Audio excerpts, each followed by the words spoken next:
दोस्तों, क्या उत्तर प्रदेश के अगले विधानसभा चुनाव से पहले अखिलेश यादव चाहते हैं कि केंद्र में मोदी सरकार को निपटा दिया जाए? और क्या इसीलिए उन्होंने आज नीतीश कुमार से कहा कि वो मोदी सरकार का समर्थन वापस ले ले? ध्यान दीजिएगा, नोट करिएगा, पहली बार for the first time Akhilesh Yadav खुले मन से पब्लिकली कह रहे हैं चाचा नीतीश कुमार से, अंकल नीतीश कुमार से कि वक्त आ गया है, अंकल वक्त आ गया है कि अब समाजवादियों को बीजेपी का साथ छोड़ देना चाहिए। क्योंकि बिहार के नीतीश कुमार जी इसी आंदोलन से निकले हैं, उस सरकार से समर्थन वापस ले लें।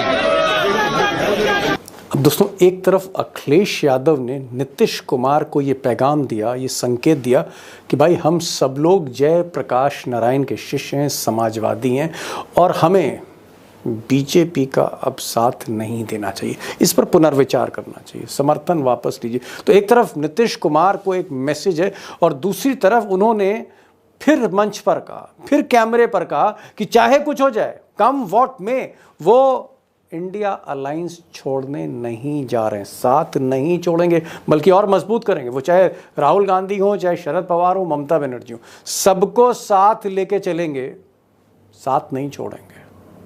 इंडिया गठबंधन रहेगा और साथ लेके चलने का काम हम समाजवादी लोग करेंगे। साथ लेकर के चलने का काम समाजवादी लोग करेंगे।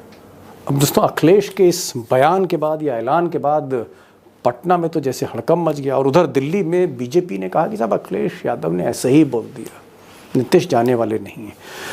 सवाल इस बात का है कि अखिलेश यादव की बात को सीरियसली क्यों लिया जाए? सीरियसली इसलिए लिया जाए कि ये वो अखिलेश नहीं है जिनके 3 या 4 या 5 सांसद हुआ करते थे लोकसभा में। आज की तारीख में अखिलेश यादव नंबर 3 पार्टी है और आप कह सकते हैं कि रीजनल पार्टी में, बाकी पार्टियों में अगर आप कांग्रेस बीजेपी माइनस कर दें तो देश के नंबर 1 नेता हैं। ममता बनर्जी से कहीं आगे, शरद पवार से कहीं आगे, उद्धव ठाकरे से कहीं आगे, नीतीश से कहीं आगे, नायडू से कहीं आगे। नंबर 3 पार्टी, देश की तीसरी बड़ी पार्टी है। अगर आप देखें, बीजेपी 240 पर जहां खड़ी है, कांग्रेस 97 पर है, समाजवादी पार्टी 37 क्षेत्रीय दलों में सबसे बड़े। इसलिए मुझे लगता है कि अखिलेश जो कह रहे हैं उसको समझने की ज़रूरत है और अखिलेश यूं ही बात नहीं करते हैं।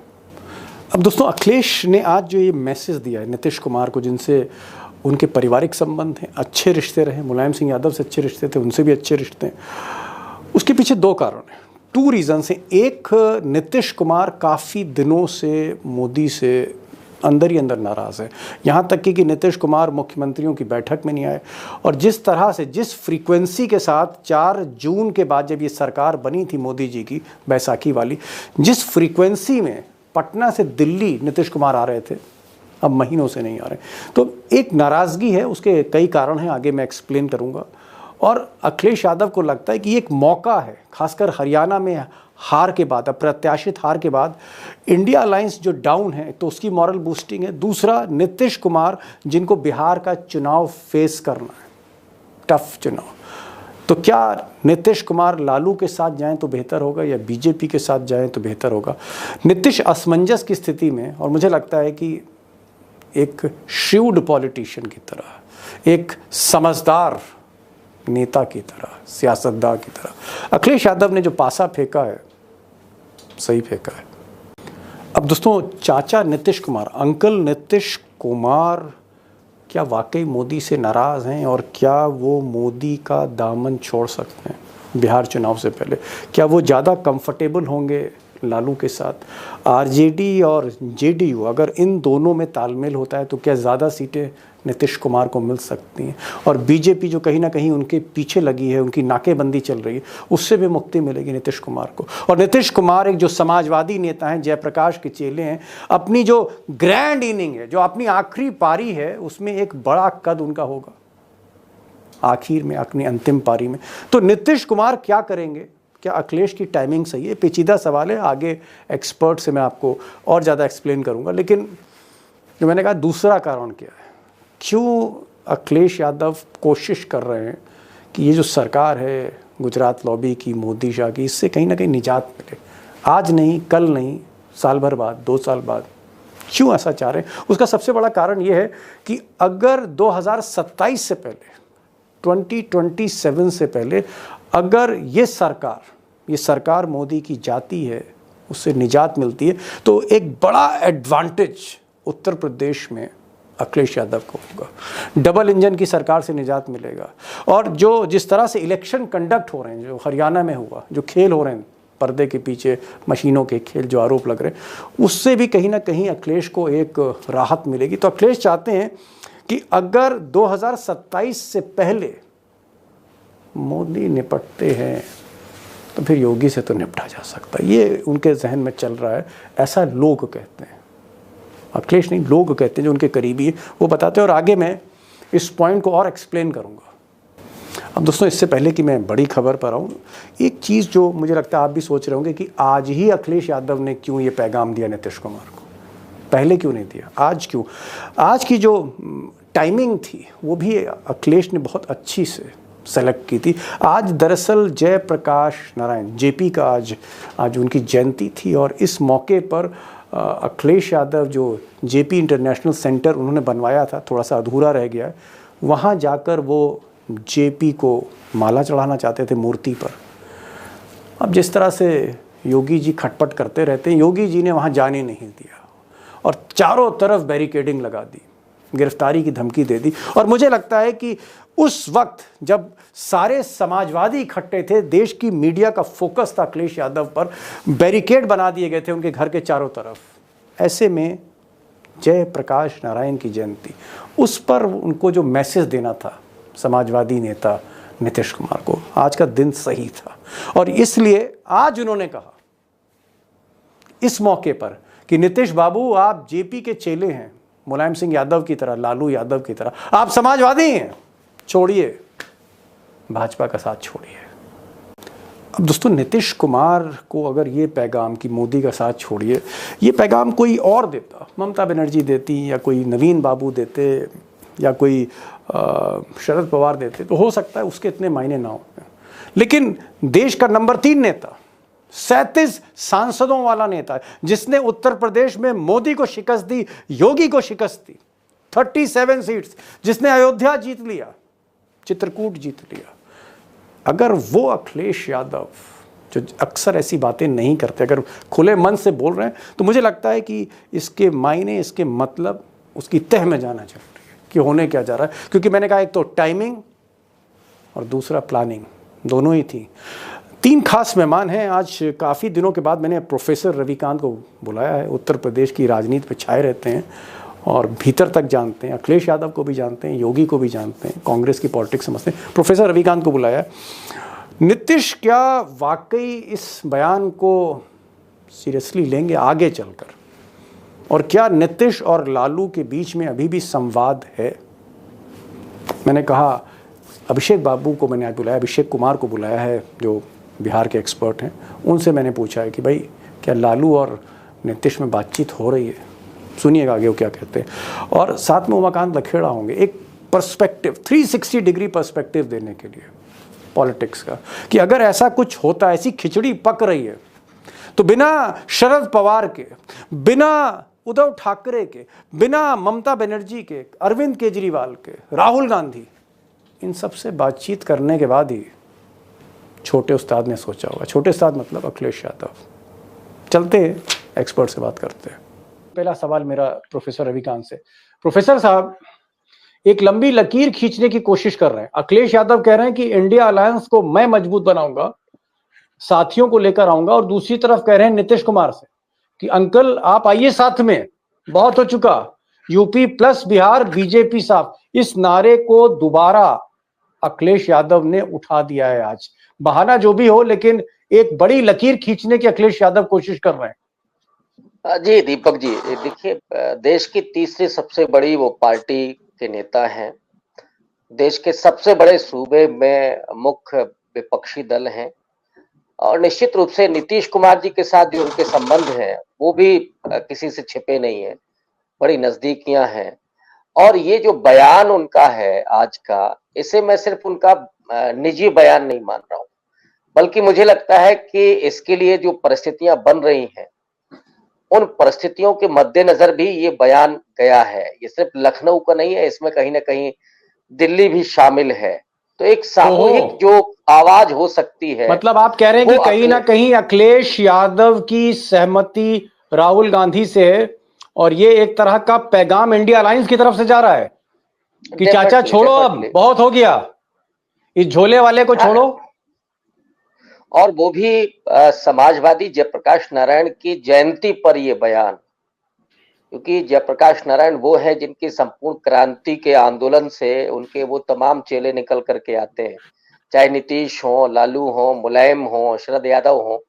तो उस विरासत को आज सबसे ज्यादा जिनके कंधों पर जिम्मेदारी वो नीतीश कुमार है, तो वो चीज याद दिला रहे हैं अखिलेश यादव। एक तरह से उनके भीतर के समाजवादी मूल्यों के और उनके प्रहरी नेता को एक तरह से वो कहीं ना कहीं रेखांकित कर रहे हैं, उनको उनके भीतर के समाजवाद को पैदा करने की कोशिश कर रहे हैं। तो ये एक बड़ा मैसेज है मुझे लगता है। नहीं, आप क्या कहना, बड़ा मैसेज तो है, लेकिन आपको डॉक्टर साहब लगता है कि ये एक प्री प्लान था कि भाई इस तारीख को जयंती आएगी, इस तारीख को हमें माला पहनानी है जयप्रकाश नारायण को, और जाहिर तौर पर योगी उनको माला पहनाने के लिए जाने नहीं देंगे क्योंकि वो जो पूरा कंस्ट्रक्शन वहां पर हो रहा है, और फिर जेपी के बहाने वो नीतीश कुमार को आह्वान करेंगे। तो क्या आपको लगता है टाइमिंग, ये जो सारी चीजें थी, एक दिन तय कर लिया था पहले से अखिलेश ने कि इस दिन ये पैगाम भिजवाना है चाचा को? हाँ, निश्चित रूप से। देखिए, यहीं पर पिछले साल भी वो दीवार कूद करके गए थे, वो जो गेट बंद था उसको कूद करके गए थे माल्यार्पण करने के लिए। तो उनको मालूम था कि योगी जी की हट क्या होगी यहाँ पे, वो फिर से वही करेंगे, उनको नहीं जाने देंगे। और कहीं ना कहीं उनको दिल्ली की तरफ से, माने इंडिया अलायंस की तरफ से कुछ ऐसे संकेत भी मिल रहे होंगे, या परस्पर बातचीत जो चल रही होगी उसमें ये संकेत निकल करके आ रहे होंगे कि अगर चाचा थोड़ा सा मन करे तो फिर हम लोग भी तैयार हैं। अखिलेश यादव ने एक तरह से नुमाइंदगी की है, एक पहल की है, और नीतीश कुमार के पाले में गेंद डाल दी है कि वो समाजवाद के जो प्रहरी रहे हैं, कम से कम उनको ध्यान में रख करके अगर वो आना चाहे तो देश उनका स्वागत करेगा। ये संकेत मुझे लगता है।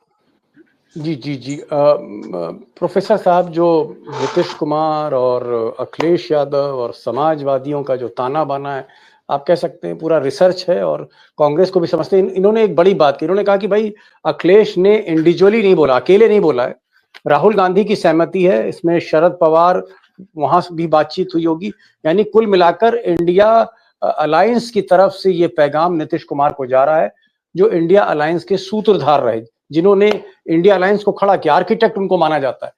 अभिषेक भाई, चाचा को भतीजे ने पैगाम तो भेजा है, एक भतीजा जो है वो पटना में है उनका, एक भतीजा लखनऊ में है, और ये कोई दबी छुपी बातें नहीं है। अखिलेश बहुत कंफर्टेबल हैं नीतीश कुमार से। अब अखिलेश का ये कहना कि भाई ये मोदी जी को छोड़िए, ये गुजरात लॉबी को छोड़िए, बहुत हो गया। मैं आपसे जानना चाह रहा हूं कि क्या बिहार का चुनाव आते आते आते क्या अखिलेश की इस बात पर नीतीश कुमार कुछ मानेंगे, ध्यान देंगे? क्या नीतीश कुमार भी थोड़ा बहुत परेशान हैं गुजरात लॉबी से? क्या ये जो एक इनविटेशन दिया है, आमंत्रण दिया है, क्या ये न्योता लेंगे चाचा, या चाचा मस्त हैं पटना में? दीपक जी, सुना होगा आपने, अब चूंकि जेपी का जिक्र है तो सिंहासन खाली करो कि जनता आती है।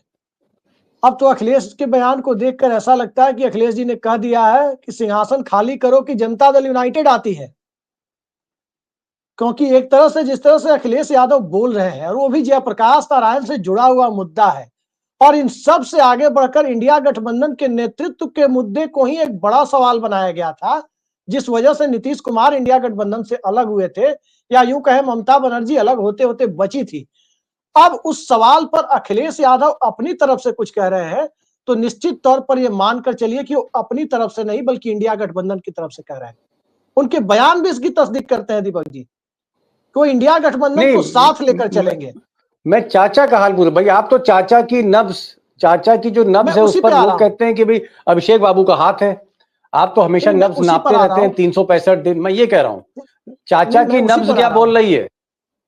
देखिए, चाचा की नब्ज क्या बोलेगी? चाचा की स्थिति यही है कि दिल्ली में कोई बड़ा ऑफर मिल जाए तो एक ओके, ग्रेसफुल पॉलिटिकल रिटायरमेंट हो जाए, और दिल्ली में बड़ा ऑफर नहीं मिलता है तो विधानसभा चुनाव तक भारतीय जनता पार्टी के साथ इसलिए रहना है क्योंकि विधानसभा में उनकी पार्टी राजद से बड़ी पार्टी हो जाए, ताकि राजद के साथ एक स्मूथ अलायंस और स्मूथ ठीक। गवर्नेंस के लिए रास्ता तैयार हो सके। लेकिन अब नहीं, ऐसा अखिलेश तो यादव नहीं लग का रहा। ऑफर। देखिए भाई, देखिए एक चीज और, क्योंकि अखिलेश जी की रिश्तेदारी है, अखिलेश जी का जो परिवार है और लालू का परिवार है, इसकी रिश्तेदारी सबको पता है, आपको भी पता है। तो ऐसा तो नहीं है कि अखिलेश यादव आज लालू और तेजस्वी के लिए बैटिंग कर रहे हैं कि भाई आओ नीतीश जी आओ, बारात खड़ी है आ जाइए, ऐसा कुछ है? देखिए दीपक जी, इसमें दो बातें हैं। कौन कौन नहीं चाहेगा आज की तारीख में कि वो प्रधानमंत्री ना बने या वो प्रधानमंत्री ना बने? कौन नहीं चाहेगा? अब कोई हिस्टोरिक ब्लंडर कहने की स्थिति में नहीं है कि नहीं बनेगा और 4 साल बाद कहेगा कि हिस्टोरिक ब्लंडर किया था। अब जो स्थिति है उसमें नीतीश कुमार को दिल्ली में कोई बड़ा ऑफर मिलता है इंडिया अलायंस बड़ा की तरफ ऑफर। से, क्योंकि संसद का जो इक्वेशन आप देखें, वो नीतीश कुमार के साथ यदि नायडू भी आ जाते हैं, महाराष्ट्र का भी चुनाव होना समझ है, गया, शिंदे गुट के सांसद गॉट भी द अपनी पॉइंट। लॉयल्टी चेंज करते हैं, तो फिर एक बहुत बड़ी भूमिका की प्रस्तावना आपको दिखेगी कि अखिलेश यादव ने आज लिखी है। समझ गए। आप ये कह रहे हो कि भाई अखिलेश यादव ने अगर राहुल गांधी से बात कर ली है, शरद पवार से बात कर ली है और जयप्रकाश नारायण की जयंती के मौके पर इनवाइट कर दिया है जयप्रकाश के चेले नीतीश कुमार को, भाई आ जाओ हमारे साथ, लेकिन आप कह रहे हैं कि कोरे कागज पर, सिर्फ इनविटेशन पर बस एक आपने लिफाफा भेज दिया, उस लिफाफे पर नीतीश गौर करने वाले नहीं है। नीतीश जी को लिफाफे के साथ एक पैकेज चाहिए कि भाई हमको जी बुला रहे हो तो खाली पीली मत बुलाओ, हमको ये भी जी बताओ कि ऑफर क्या है। ये अब कह रहे हैं ऑफर जी, आना निश्चित चाहिए। तौर पर ऑफर देने की स्थिति में अब कांग्रेस भी आ गई है हरियाणा के बाद। हरियाणा के पहले 99 लोकसभा सीटों तक पहुंचते ही ये कहने में कोई गुरेज नहीं है कि कांग्रेस पार्टी के अंदर भी अकड़ आ गई थी कुछ। ऑफ द रिकॉर्ड कांग्रेस के कई नेता इस बात को कहते थे कि भाई सबसे ज्यादा सीटें हमारी है, सरकार अगर कोई वैकल्पिक बनती है केंद्र में तो नेतृत्व हम करेंगे, किसी दूसरे के साथ क्यों नेतृत्व दें हम। अब समझ हरियाणा गया, के बाद चूंकि मैनिपुलेशन का अंदेशा भी कांग्रेस के लोगों को है कि इलेक्टोरल मैंडेट को कहीं ना कहीं प्रभावित किया गया है, उसके बाद वो आ गए कि नहीं, आज की तारीख में प्राथमिकताएं मोदी सरकार को हटाना है, वैकल्पिक सरकार बनाना है, ना कि ये है कि कांग्रेस की जी सरकार बनाना है। और ये समझ गया, आदर्श स्थिति आज खुलकर सामने दिखाई दे रही है। समझ गया, समझ गया। ये कह रहे हैं अभिषेक कह रहे हैं कि साहब अगर हरियाणा कांग्रेस जीत गई होती तो हो सकता है अखिलेश का फोन ही ना उठाते, लेकिन क्योंकि हरियाणा हाथ से निकल गया है तो कांग्रेस भी अब जमीन पर है। हालांकि राहुल गांधी जमीन पर रहते, लेकिन हरियाणा की हार के बाद राहुल गांधी की जो टीम है वो भी अब जमीन पर आ गई। तो इस टाइमिंग को अखिलेश यादव ने चुना है। कांग्रेस भी थोड़ा सा मोल भाव समझ रही है और अखिलेश ने इस मौके का फायदा उठाकर नीतीश कुमार को ऑफर दिया। लेकिन अभिषेक कह रहे हैं कि खाली ऑफर पर चाचा आने वाले नहीं है, कि आप सिर्फ एक इनविटेशन भेज दीजिए, एक ईमेल भेज दीजिए या फोन कर दीजिए, इस पर नहीं आएंगे। उनको एक पैकेज चाहिए, एक ऑफर चाहिए। लखेड़ा साहब, मोटा मोटी नीतीश कुमार कब सीरियस होंगे? उनको ऑफर क्या, उनकी अपेक्षाएं क्या है, मैं ये जानना चाह रहा हूं। देखिए फॉरगेट सिरमौर जो उनको जो मैंने जब अखिलेश ने कहा हाँ या अखिलेश ने राहुल के कहने पर कहा, मैं उस पर नहीं जा रहा हूं। नीतीश कुमार की आज की स्थिति में क्या वो मोदी से सेटिस्फाई हैं? अगर सेटिस्फाई हैं तो सवाल खत्म, इस सवाल को यहीं खत्म कर देते हैं। अगर सेटिस्फाई नहीं है, जैसा कि लगता है मैं समझ मुख्यमंत्रियों की गया। बैठक में नीतीश कुमार नहीं आए, नीतीश कुमार ने कई मीटिंग्स जो अमित शाह के साथ नहीं करी, नीतीश कुमार बहुत से फंक्शंस में जिस तरह से उनके तेवर दिख रहे हैं या जिस तरह के लोग बीजेपी के करीब है उन्हीं के पार्टी को, उनको घास नहीं डाल रहे, नीतीश कुमार कोई बहुत खुश तो दिखते नहीं। लेकिन नीतीश बिल्कुल नहीं कुमार देखे। चाहे 6 महीने बाद उनको मंजूर क्या होगा, क्या वो कोऑर्डिनेटर की पोस्ट लेंगे या उनको उनकी नजर प्रधानमंत्री पर है? मुझे ऐसा लग रहा है कि नीतीश कुमार निश्चित रूप से 100% ये मोदी से नाराज हैं, बीजेपी से नाराज हैं। वहां बीजेपी के लोग बिहार में जिस तरह की खींचातानी पे लगे हुए हैं, जिस तरह से उनकी अलग अलग दुकानें सजी हुई हैं, ऐसी दिल्ली में हो रहा है कि दिल्ली में नीतीश कुमार जिस प्लानिंग कमीशन योजना नीति आयोग की बैठक में नहीं गए, उसके बाद बिहार को लेकर के कई तरह के पॉलिसी डिसीजन से जो उनकी डिमांड पेंडिंग पड़ी हुई है उनका उनका निपटारा नहीं किया गया। आपको किस्तों में आप चीजें बांट रहे हैं बिहार में, सर पर उनके चुनाव है और आप उनको डोमिनेट, आप सोच रहे हैं कि इधर से प्रशांत किशोर मैदान में आ गए हैं। लोग कह रहे हैं, जनरल परसेप्शन है कि प्रशांत किशोर बीजेपी के लिए काम कर रहे हैं। हालांकि ये मैं कोई आरोप नहीं लगा रहा हूँ, जी। लेकिन ये है कि कई चलिए। फ्रंट, जैसे हरियाणा में कई फ्रंट खोले थे, तो जी, अभी जी, ये जी। है कि, लेकिन एक लास्ट वर्ड मैं इसमें कह सकता हूं कि नीतीश कुमार को निश्चित रूप से, अगर आपको इंडिया अलायंस को ताकतवर बनाना है, बिहार में उनकी खराब अंडरस्टैंडिंग नहीं है लालू प्रसाद या तेजस्वी से, अगर बिहार में उनका दबदबा बढ़ाना है, बीजेपी को आइसोलेट करना है, तो ये मौका है कि इनके जो एमिसरीज हैं, इनके जो दूत हैं, जो नीतीश कुमार के संपर्क में हैं, वो उनको ऑफर करें कि आप कन्वीनर होंगे, संयोजक होंगे इंडिया अलायंस के, और जी। मुझे लग रहा है ये सबसे राइट अप्रोच होगी। उसके बाद ओके। चीजें पलटेंगी, बदलेंगी, और जो उसका असर उत्तर प्रदेश में भी पड़ेगा, उसका झारखंड जी। चुनाव में भी असर पड़ेगा, दिल्ली में भी असर पड़ेगा, और इंडिया अलायंस को नए सिरे से ताकतवर और वाइबल बनाने की दिशा में आगे बढ़ेगा। जी। दूसरा, एक लाइन और है कि मोदी सरकार से, जाहिर सी बात है कि ऐसी कल्पना हम करें, हाइपोथेटिकल है अभी, लेकिन अगर नीतीश कुमार मोदी सरकार से समर्थन वापस लेते हैं तो उनके 12 एमपी है, सीधा जो जिसको कहते हैं ना, तलवार की धार पर मोदी सरकार पहुंच जाएगी, और उसके बाद मोदी सरकार के लिए एक एक कदम बढ़ाना, एक एक रात काटना, एक एक घंटा काटना मुश्किल हो जाएगा। समझ गया। आप ये कह रहे हैं कि भाई ये तो बात सही है कि नीतीश कुमार नरेंद्र मोदी से बहुत खुश नहीं है। जो नरेंद्र मोदी का मिजाज है, उस तरह का मिजाज नीतीश कुमार का नहीं है। तो Nitish Kumar is not happy, all is not well. लेकिन लखेड़ा साहब ने कहा कि साहब ऐसी जल्दी में भी नीतीश कुमार नहीं है, सोच समझ के फैसला लेंगे। उनकी पहली प्रायोरिटी बिहार का चुनाव है, और बिहार के चुनाव में वो पहले भिड़ेंगे। लालू उनके लिए इंपॉर्टेंट हो सकते हैं, लेकिन इंडिया अलायंस फिलहाल हो सकता है उतनी इंपॉर्टेंस ना हो। लेकिन हाँ, एक स्टेज पर जाके अगर बड़ा ऑफर मिला तो नीतीश विचार कर सकते। अब मैं आ रहा हूँ प्रोफेसर साहब के पास। प्रोफेसर साहब, आप तो लखनऊ में बैठे हैं और उत्तर प्रदेश की सियासत देख रहे हैं। ये जो बार बार मैं अखिलेश को देख रहा हूँ, अखिलेश पहले इंडिया अलायंस से नाराज हो जाते थे, उनको हरियाणा में टिकट नहीं दिया। दीपेंद्र हुड्डा जैसे एक युवा कांग्रेस नेता ने कह दिया कि नहीं साहब, अखिलेश यादव का तो वहां कोई वोट ही नहीं है हरियाणा में, इनको सीट देने से क्या फायदा। लेकिन अखिलेश नाराज नहीं हुए, उन्होंने कई बार क्लैरिफाई किया कि मैं इंडिया अलायंस को और मजबूत बनाऊंगा। उन्होंने कहा कि उपचुनाव में भी हमारे दरवाजे खुले हुए हैं कांग्रेस के लिए। लगातार अखिलेश यादव इंडिया अलायंस को लेकर काफी फ्लेक्सिबल हो रहे हैं, काफी लचीले हो रहे हैं, और आज तो उन्होंने ऑफर भी दे दिया नीतीश कुमार को कि भाई आप छोड़िए, आइए हमारे साथ। आपको क्या लगता है कि अखिलेश के जहन में 2027 है, और वो चाहते हैं 2027 को जब उत्तर प्रदेश का चुनाव होगा विधानसभा, उससे पहले ही अगर मोदी को गिरा लिया जाए, उससे पहले ही अगर ये सरकार 1.5-2 साल में कमजोर कर दी जाए, तो अखिलेश के लिए चुनाव लड़ने का रास्ता आसान हो सकता है। वरना ये डबल इंजन की सरकार में लड़ना और फिर ईवीएम को लेकर रोना और फिर मैनिपुलेशन की बात करना, जैसे जीता हुआ इलेक्शन हरियाणा का निकल गया इंडिया अलायंस के हाथ से, उनको लगता है कि भैया ऐसी नौबत ना आए। तो क्या आपको लगता है कि अखिलेश यादव चाहते हैं कि ये जो मोदी सरकार है इसको 1-1.5 साल में निपटा दिया जाए, और इस वजह से उन्होंने पहल करी? क्या मोदी सरकार अगर गिर जाती है, मध्यवर्ती चुनाव हो जाता है 2 साल में, 2 महीने की बात नहीं कर रहा हूं, आने वाले 1.5-2 साल, 2025, 2026, क्या ये सूट करेगा अखिलेश यादव को? Does it suits? क्या उनको सूट करता है अखिलेश को? नहीं, निश्चित रूप से देखिए, अखिलेश यादव ने जो अभी प्रतिक्रियाएं दी हैं हरियाणा के चुनाव के समय और भी, वो इस बात को दिखाता है कि अखिलेश यादव एक लंबी पारी खेलने के मूड में है, एक बड़ी लकीर खींच रहे हैं, और उनकी कोशिश है कि इंडिया अलायंस मजबूत रहे, कोई गलतफहमी ना पैदा हो, और जैसे इंडिया अलायंस का कोई कन्वीनर करता है उस तरह की भूमिका में अखिलेश यादव दिखाई पड़ रहे हैं।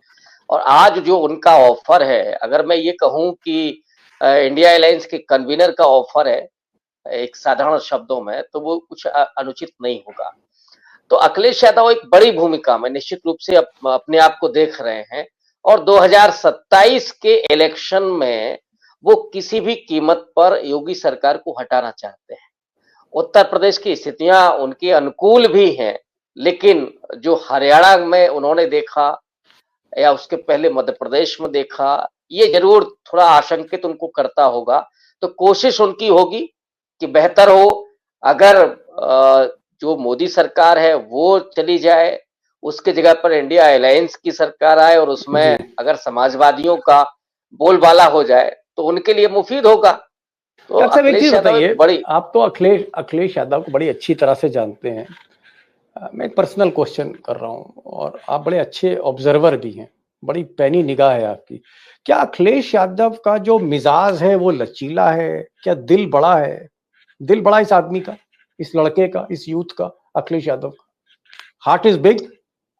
अखिलेश छोटा यादव दिल है? पर्सनली नहीं, अखिलेश यादव पर्सनली बहुत अच्छे इंसान है, बहुत अच्छे इंसान है, और दिल भी काफी बड़ा है। वो बात अलग है कि जो उनकी नवरत्न मंडली है वो कई बार उनको गुमराह करती है, और मैं देखता हूं कि राहुल गांधी और अखिलेश यादव, इन दोनों लोगों की खूबी यही है कि ये बेहतर इंसान, बहुत अच्छे इंसान है। लेकिन अखिलेश यादव में कुछ परिवर्तन हुआ है। अब मैं देख रहा हूं कि वो नवरत्न मंडली उस तरह से कामयाब नहीं हो रही है, वो और बड़ी भूमिका और बड़ी लकीर खींचने की कोशिश कर रहे हैं। तो निश्चित रूप से वो बड़ा दिल दिखा रहे हैं, जो वो बड़ी भूमिका मुझे दिखाई पड़ती है कि बड़ी भूमिका की तरफ बढ़ रहे हैं। नहीं, सही कह रहे हैं, आपने बड़ी बात कही। प्रोफेसर साहब ने कहा कि भाई दिल राहुल गांधी का भी बड़ा है, दिल अखिलेश यादव का भी बड़ा है, बड़े दिल वाले हैं। दिक्कत इन दोनों के साथ ये है, राजकुमारों के साथ, ये लड़कों के साथ, कि इनके साथ के जो लोग हैं वो बड़े नहीं, वो दिल को मैच नहीं करते। The people around them, they are not large hearted, वो बड़े नहीं, दे आर नॉट बिग। खैर, एनीवेज, ये पर्सनल मामला है। मैं तो अब अभिषेक के पास आ रहा हूँ। अभिषेक भाई, भतीजे ने चाचा को पैगाम दिया कि चाचा आइए आप हमारे साथ। उधर से दूसरा भतीजा तेजस्वी भी कह रहा है कि भाई चाचा ही सब कुछ है, चाचा को प्रणाम है। मैं एक चीज पूछ रहा हूं, अखिलेश न्योता दें ना दें उसके कोई मतलब नहीं है तब तक जब तक लालू और नीतीश में ट्यूनिंग ना हो, जब तक तेजस्वी और नीतीश में ट्यूनिंग ना हो। अगर भाई यही दो, भाई मैरिज तो आरजेडी और जेडीयू के बीच में होनी ना साहब, तो क्या ये जो दोनों लोग हैं, कैंप लालू यादव और कैंप नीतीश कुमार और लालू में, क्या पहली जैसी अंडरस्टैंडिंग बनी हुई है? क्या ये लोग कंप्रोमाइज करके एक साथ फिर से आ सकते हैं, या फिर रास्ते बंद हो चुके हैं? There is a full stop, या फिर दरवाजे खुले हैं? दीपक जी, लालू यादव और नीतीश कुमार में संबंध कभी भी खराब नहीं हुए। पहली बात, यह सिर्फ महत्वाकांक्षाओं की टकराहट थी कि बेटे को जल्द से जल्द मुख्यमंत्री पद पर आसीन देखना। लेकिन जब नीतीश कुमार के लिए दिल्ली में बड़ी कुर्सी का रास्ता खुल जाएगा तो लालू यादव की महत्वाकांक्षा भी पूरी हो जाएगी, बेटे को पटना में एस्टेब्लिश करने की, बेटे को सीएम के पद पर देखने की। तो ये एक मैरिज ऑफ कन्वेनियंस भी आप कह सकते हैं कि नीतीश कुमार का पॉलिटिकल एलिवेशन, राजनीतिक रूप से उनकी पदोन्नति, ये लालू यादव के हित में भी है। तो लालू यादव इसमें बाधा बन के अब खड़े होंगे ऐसा तो मुझे नहीं लगता। हाँ, एक बात जरूर है कि कांग्रेस पार्टी, जिसका स्टैंड काफी बदला हुआ था, खास करके आपको पिछले साल सितंबर अक्टूबर से देखें तो, वो कांग्रेस पार्टी हरियाणा के नतीजों के बाद चौकन्नी हो गई। और जब कांग्रेस पार्टी चौकन्नी हो गई है, कई सारे राज्य उसके साथ हैं, कई सारे राज्यों में चुनाव होने हैं, तो फर्स्ट प्रायोरिटी हमें लगता है कि यही है कि राज्यों के चुनाव के पहले, देखिए महाराष्ट्र के चुनाव के पहले तो कुछ हो नहीं सकता, लेकिन राज्यों के चुनाव के पहले जितने ज्यादा राज्य चुनाव बचे हुए हैं उनके पहले केंद्र में वैकल्पिक सत्ता का इंतजाम हो जाए। और ये कोशिश करने से कांग्रेस भी अब बाज नहीं आएगी। राहुल गांधी को पता है कि हम वहां तक पहुंच चुके हैं जहां से सत्ता अगला लोकसभा चुनाव हो तो कभी भी आ सकती है, लेकिन पहले अगला लोकसभा चुनाव भी जल्दी कराने की सूरत तो भरे। एक स्टॉप गैप अरेंजमेंट तो केंद्र में हो, 6 महीने 1 साल की सरकार की। समझ गया कि नीतीश कुमार का एक मेगा रिटायरिंग प्लान हो कि जब अलविदा कहें तो फिर वो कम से कम प्राइम मिनिस्टर या डिप्टी प्राइम मिनिस्टर हो। अगर बड़ा ऑफर मिलता है, आज नहीं कल नहीं, जैसा लखेड़ा साहब कह रहे हैं कि भाई समय लगता है, ऐसा नहीं है कि अखिलेश ने कहा और वहां चट मंगनी पट गया होगा। इट विल टेक टाइम, समय भी देखा जाएगा, माहौल भी देखा जाएगा, महाराष्ट्र और झारखंड के चुनाव, इनका भी इंतजार होगा, उसके बाद होगा। अभी तो अखिलेश ने एक शुरुआत करी है, अभी तो एक शुरुआत है। लखेड़ा साहब, एक चीज तो आपको माननी पड़ेगी कि भाई अखिलेश यादव अगर देखा जाए तो किंग तो विपक्ष में वही आदमी है। मोदी को पटकनी दे दी, जितनी सीटें अखिलेश यादव लेके आ गया उतनी सीटें कोई ला नहीं पाया, चाहे वो उद्धव ठाकरे हो, ममता बनर्जी हो, चाहे वो नीतीश कुमार हो, चाहे वो लालू हो, चाहे शरद पवार हो, चाहे स्टैलिन हो, चाहे कोई हो। थर्ड लार्जेस्ट पार्टी अकेले दम पर, और यूपी को पटक दिया। और अगर अखिलेश पटकते नहीं तो आज अपने दम पर मोदी सरकार बना रहे होते। अगर मोदी अपने दम पर सरकार नहीं बना पाए, the main reason was Akhilesh Yadav. Akhilesh Yadav 33 पर ले आए बीजेपी को, 40-50 सीटों का नुकसान कर दिया। आपको क्या लगता है कि अखिलेश आज की तारीख में विपक्ष में एजेंडा सेट करने की उनकी हैसियत है? और समय है सिर्फ 1 मिनट से भी कम, सवाल बहुत बड़ा है 1 मिनट के अंदर। मुझे लग रहा है कि अखिलेश यादव ने जो पासा फेंका है या जो पैंतराबाजी की है, जो बोला है कि आप आइए, तो मुझे लग रहा है कि इस पर एक रणनीति बननी चाहिए बजाय पब्लिक में बयान देने के जी। इस पर रणनीति बननी चाहिए। और इस स्पिरिट को मजबूत करने के लिए जो भारतीय जनता पार्टी की मुखालफत करते हैं, जो उसकी घृणा और नफरत की राजनीति से के खिलाफ है, उनको देश के हित में नहीं मानते हैं, उन सब पार्टीज को एक प्लेटफॉर्म पर आना चाहिए, हरियाणा का सबक लेते हुए, और फॉलो करना चाहिए उत्तर प्रदेश में जो लोकसभा चुनाव में बीजेपी का मंडियामेट किया गया। तो ये सारी चीजों को जब तक आप जोड़ेंगे नहीं, सबक आप सीखेंगे नहीं, तब तक ये रास्ता आगे बहुत कठिन होगा और सरल होगा अगर आप एक सकारात्मक सोच में, विपक्ष को एक करने के सोच में और नेतृत्व के होड़ में शामिल ना हो। पार्टियां बोले कि आप नेतृत्व संभालिए। जी जी जी। बहरहाल आज दोस्तों आपने पैनलिस्ट को सबको सुना, एक्सपर्ट्स को सुना। किसी ने कहा कि अखिलेश का दिल बड़ा है, साथ में लोग अगर वो भी बड़े हो जाएं तो फिर राजा विक्रमादित्य हो सकते हैं आज की तारीख में राजनीति के। अभिषेक का ये कहना है कि साहब लालू और नीतीश में कभी भी झगड़ा नहीं हुआ, यानी कभी भी मुलाकात हो सकती, हाथ मिलाए जा सकते हैं। और लखेड़ा साहब सबसे ज्यादा तजुर्बा है साहब, यूं ही तजुर्बा नहीं है इनको, 35 साल हो गए पार्लियामेंट कवर करते करते। इनका कहना है कि साहब अगर वाकई अखिलेश की बात में दम है तो इसको सीरियसली पर्दे के पीछे बातचीत शुरू करिए, है ना, मंच पे मत बोलिए, इसको अब आप इम्प्लीमेंट करिए, ये कहना चाह रहे हैं। और मैं यहाँ पर एक चीज ये जरूर कहूंगा कि अखिलेश क्या आज की तारीख में एक बड़ी भूमिका निभा सकते हैं, कोऑर्डिनेटर की भूमिका निभा सकते हैं शरद पवार के गैर मौजूदगी में, सीताराम की गैर मौजूदगी में, क्योंकि शरद पवार महाराष्ट्र के इस चुनाव के बाद हो सकता है जो उनका स्वास्थ्य है, उनकी जो उम्र है, कहीं ना कहीं उनको भी रिटायर होना है राजनीति से। तो अखिलेश यादव क्या एक पोजीशन, एक कोऑर्डिनेटर बन सकते हैं, क्योंकि विनम्र है, सबसे बातचीत करते हैं, मौज भी करते हैं, एक ये देखना होगा। दूसरी चीज, अखिलेश यादव ने आज बड़ी रिस्पॉन्सिबिलिटी लेते हुए जिस तरह से इंडिया अलायंस डिमोरलाइज थी, एक जीते हुए हरियाणा को हारने के बाद उन्होंने आज एक नई लकीर खींची है, हौसला बढ़ाने की कोशिश की है, सीधे सीधे कह दिया है कि चाचा छोड़ो मोदी का साथ, हमारे साथ आओ, यानी वैकल्पिक सरकार बनाने की उन्होंने एक बात की, एक संकेत दी। लखेड़ा साहब आप आए और आज काफी दिनों के बाद प्रोफेसर रविकांत साहब आए। एक्चुअली रविकांत साहब हम लोग हरियाणा में थोड़ा बिजी थे, इस वजह से हम लोग यूपी नहीं आ रहे थे। आज हमने सोचा आज अखिलेश का न्योता चाचा को गया तो मैंने कहा आज आपको भी न्योता देता हूं मैं, और आप आए। अभिषेक आपका भी बहुत बहुत शुक्रिया, आपने समय निकाला, thank you so much. Thank you mister Lakhera, thank you mister Ravikant ji, and thank